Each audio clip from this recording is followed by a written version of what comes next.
My presentation is on papr, which is Tinder for preprints. Nick gave a great introduction because a lot of the things that he built we've been able to incorporate into this app.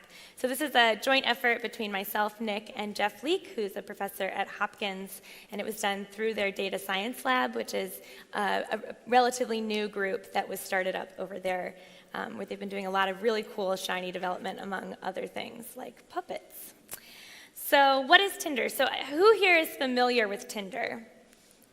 Oh, good. Almost everyone, although there are some people that aren't. Okay, so Tinder is essentially a dating app. It's quite popular in the States. I'm not sure if it's elsewhere, but what you do is you log into this app and you see photos of people who are within a certain distance from you, and you can swipe right if you're interested in them based on their photos. So make a quick snap judgment and swipe right, or you can swipe left if you're not interested. And if two people both swipe right on mutual photographs, then they'll be matched and you can meet. So that's what Tinder is. Papr does something kind of similar. Essentially, we allow you to swipe on preprints. So a preprint is essentially before you send a paper to a journal for publication, you can send it to a preprint. Basically, just the author's copy can be uploaded to one of these archives. In our case, we use bioRxiv. And it's a nice way to kind of prevent the paywall situation with journals to allow people to access articles. So papr accesses these archived articles and allows you to look at just the abstract and the title. And if you think it's something that's interesting, you can swipe right. If you think it's something that's not interesting, you can swipe left. And we allow for a little bit of ambiguity there. We let you swipe up if you think it's interesting but might not quite be right, and swipe down if you think it's boring but probably correct. So we've implemented this. We've incorporated things like a recommender engine that will kind of give you papers that seem to be similar to the papers that you've previously ranked.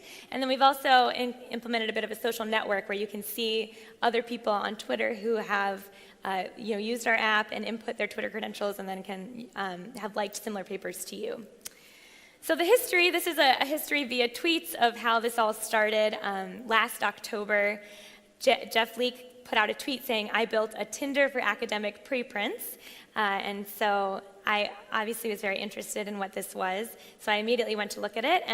It didn't allow you to swipe, which in my opinion is the best part about Tinder, is being able to make those snap judgments with a quick swipe. And so I tweeted at him, "Hey, I think we need to implement some swipe capabilities." To which he responded, "Hey, Joe Chang, can you go ahead and add swipe functionality to Shiny?" And I chimed in as well and said, "Joe, I'd really appreciate it if you'd make this a top priority."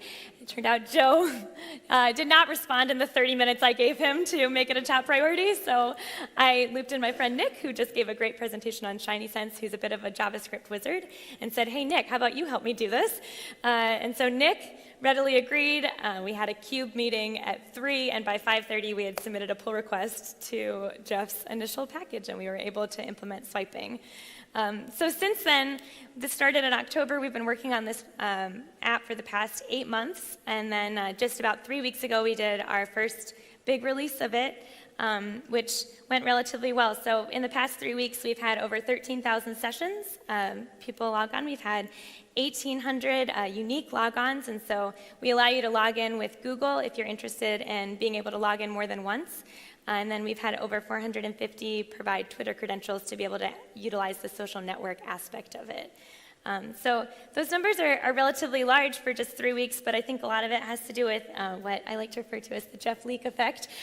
He has a relatively big network of people. Obviously, if it was just my app, it certainly would not have gotten that kind of notoriety. But we had a couple places pick it up in that first week, so both Nature and Science did articles on it, which I think has increased the visibility, which has been really neat because now we've been able to show a Shiny app to a lot of people who aren't necessarily familiar with Shiny or don't know that Shiny can do such amazing things. Like you can build these apps actually in R without having to enter into any other coding language, which I think is very, very cool, especially now with ShinySense, which makes you not even have to know any JavaScript to be able to implement an app like this. So when I was preparing this talk, I was thinking about some things that make this app a little bit unique compared to other Shiny apps that I've developed in the past. And I came up with 5 things, and so I've chosen to specify, so I'll talk about those 5 things, but at the end, I have a link to the GitHub repository, so if there are other things that you think are more interesting, you're welcome to kind of piece through our code and pull out any pieces that you would like to use in one of your apps. So one of the main unique aspects is that we save data from multiple logins. So there's a lot of ways to do this in Shiny, but we actually just use Google to be able to do that, so people can log in via Google, and that will give us a unique ID that we can use to then match that person if they log in later and want to look at the same papers or want to make sure they don't see the same papers again. And then there's a couple of API-specific things that come into doing things like that. So for example, if you want to run the app locally, but you have these APIs that are, like a Google Client API that's talking to it, you have to kind of specify what port you're going to be running locally. So that was something I hadn't experienced previously with Shiny.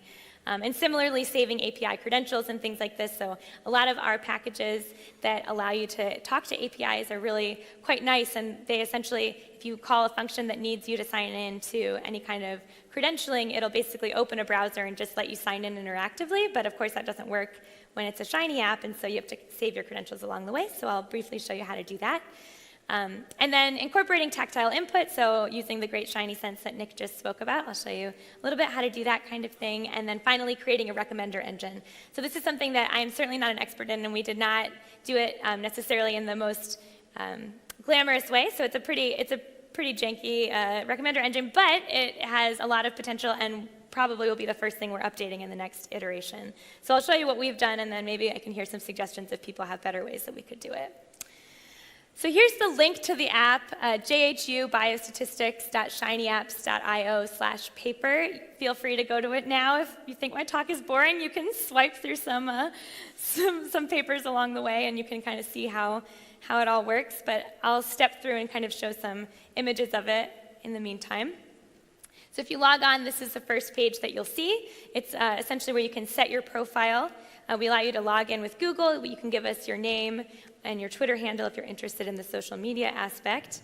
And so to achieve this, this top part here this is pretty basic, so most people probably are well aware of this, but we achieve this using the tab panel function in Shiny, which lets you have multiple tabs. And then this login button, we achieve this using the Google Auth R function, or package rather, which is awesome for being able to have a user log in to their normal Google account, and then we have this unique ID that allows for multiple logins. And so speaking of that, in order to be able to use something like this, you have to set up a web application through Google. And so that's quite simple to do. It's free and very easy. You just go to the site to set up the web application, and you put in the information, and you'll get some credentials that you can send to Shiny. And so one of the pieces of this that's particularly important, that is something that I hadn't worked with before, is in order to be able to develop this locally, I wanted to have a port. So this part that's highlighted, it can't quite read the text, but above and below are the links to the actual Shiny app itself. So that's like where the app would live, so Google knows where your web app is. But then you also need to tell it, if you want to be able to run something locally, what port you'll be running it from, so that you can use the full functionality without having to push it to the web every time. So this is quite easy to do with Shiny. When you use your normal run app, you can just set the port using the port equals function, which is quite nice. And then here we're just, for the name and Twitter handle, it's very simple. We just use the text input function for those. So then the next tab is rate, which lets you actually rate the papers themselves. So Nick mentioned this. We've got this pop-up here, this data policy, which essentially says that we're collecting your data. So if you don't want us to do that, close this app. If you do, go ahead and click the button that says, I understand, let's get swiping. So that's achieved using the Shiny Sense package, using the Shiny pop-up function. And so here's a little bit of code just to show you very simply how you can do something like that. So you would set the terms in a normal div like you would otherwise. So here I just have very simple, here are some terms for you to ignore. And then in the UI, you would use Shiny pop-up UI. You set the name of this object that you'd like. You set the button text. And then you tell it the name of the pop-up div that we had just created right here. And then finally, this test is basically just the background. That's going to be the background of what your pop-up is on top of. And then on the server side, you use the coll module and then the Shiny pop-up function from Nick's Shiny Sense package. It's called terms because that's what we have called it in the UI. And then we've set accepted equals to false to allow the user to determine whether or not they'd like to accept our terms. So the next thing, just to be able to achieve this layout, we use the sidebar layout. I thought I would kind of intersperse this with a couple little Shiny tips in case people are new to Shiny, but that's how we're able to get that sidebar along with the main tab in the middle. So the text itself, we pull using full text, which is a package that rOpenSci has put out, which is awesome. We just actually switched to using this like a week or two before our final release. They have a great function, bioRxiv search, that lets you pull in like abstracts and titles from bioRxiv. And the thing that's great about that is that we can actually extend it very easily to arXiv or other open source or open access journals. So we've had a couple requests to extend this to arXiv, and that'll be very easy to do in our next release. So we also allow the user to download their ratings using, we use the rdrop2 to interact with Dropbox. And in fact, not only just for downloading, but for essentially our whole backend right now is Dropbox, which we're outgrowing a little bit. So that's probably going to change relatively soon. Dropbox doesn't like it when you have more than 10,000 files, and we currently have far over that because every session saves a new file. So we've got about 15,000 files currently on Dropbox. But in any case, for now, we are using Dropbox. And in order to do that, we need to save our credentials, our login credentials with Dropbox, rather than being able to interactively log in. So this is quite easy to do in R. You just save the token. In the case of rdrop2, you create a token using drop_auth, and then you can just save that an RDS file. So you want to make sure that you stick this RDS file in whatever folder that you're sending off to Shiny, but if you're putting this on GitHub, make sure to stick it in your git ignore. You don't want people to be able to access your credentials at any time. But yes, I've got my nice emoji. So then for the swiping, this is a Shiny swiper, which is the function that Nick was also talking about earlier. This is quite simple to implement. Essentially, you just load the Shiny Sense package. You use the Shiny Swiper UI function on the UI side. You can call it whatever you like, and you can stick anything in there. So that H4, HRP, those are just kind of sticking in some generic text into that card that's going to be swiped. And then on the server side, we use the coll module again, and then the Shiny Swiper function to be able to implement the swiper. And then we can do things like observe the event. And so when it's swiped, whatever you've put in that observe event will happen. So in our case, in papr, when you swipe, we save your rating, whatever it may be. In the case of this simple example, I'm just printing in the console the last swipe result. So then the next tab is what do I like? So this is where we port the recommender engine that we've created. And one thing I think it's kind of cool about this, at least for me, I really like to be able to see, when there's a recommender engine, I'm kind of curious about how it's working and also where I sit in the space of whatever it's recommending to me. And so we provide that information to the user. We give you kind of a quick rundown on how we've done our recommender engine, which we built fully with tidy text and the IRLBA packages. And so essentially our recommender engine is just, we have a really big term matrix for all of the words included in the abstracts and titles, and then we do a principal component analysis and we reduce it down, and essentially each article has principal components, and then you kind of have your own set of principal components. All users start in the middle of this, and then as they like or dislike, they kind of move around. And so every time you visit this tab, you can see where you place within the cloud of articles, and you can see what articles are around the ones that you like. So this is developed using Plotly, which is kind of neat because it allows you to hover and to see, things like the titles and things like this of these different articles. And so here's a quick example of what that looks like. So to the user, this is a three-dimensional example, but essentially you're here in the middle and you can see, okay, this is your title, and then you can hover over any of these little blue dots and see the titles of the other articles and where they place. So finally, who's most like me? So this is the piece that I think is actually one of the more interesting pieces of this particular function. We allow you to see other Twitter users who like things that are similar to you. So this can kind of grow our network, which I think is particularly neat to be able to, follow other people that are maybe interested in the same type of science that you are that maybe you wouldn't have come across otherwise.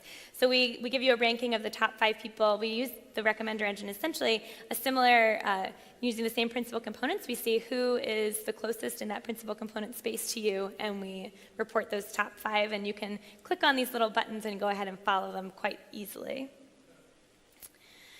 So that's what I have. We've got the link if you're interested in trying it out. We've got the GitHub link there. If you'd like to check out the code or if you find a bug, please report an issue. We really are excited about this, and so we want people to try it and to break it and everything. I've got my slides on our pubs, and if you have any further questions, I'm also on Twitter and happy to answer them. Thank you.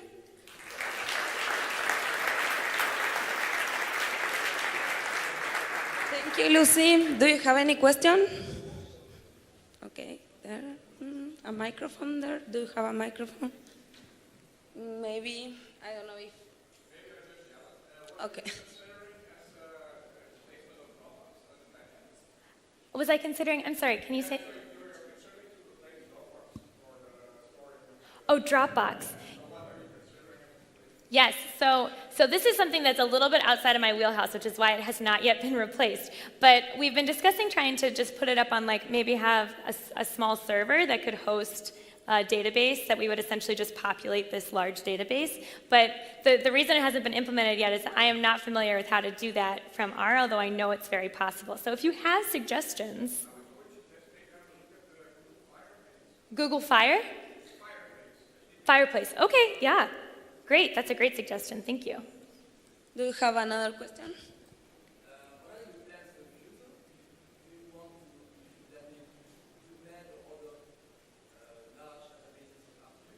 Yes, so we are planning, we're hoping to move this outside of, oh, I'm sorry, yes, repeat the question. The question was, what are our plans for the future? Are we planning on using other types, like besides just bioarchive? Was that the question?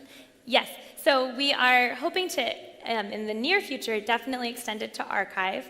And the things that we've sort of been toying with and why it hasn't been implemented quite yet is trying to decide, do we want to have a single app where we have a lot of these different kind of domains represented, or do we want to have multiple apps, or maybe like a landing page where you could pick which domain you're interested in? Because I think the folks interested in bioarchive, like archive is a much wider space, and so it might take a little longer to get to articles that you're interested in, and so it's definitely on our radar, but we were sort of trying to work out the logistics of, for the user, what's the best user experience we can create doing that.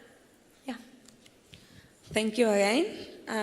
We have time for one more question. Yes.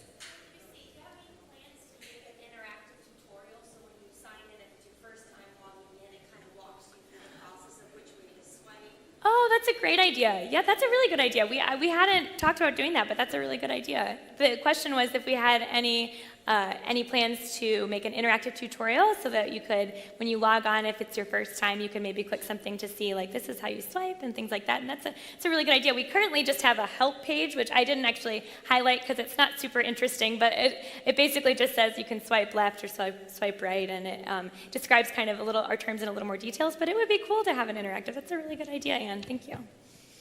Okay. Thank you again. Yeah, thank you.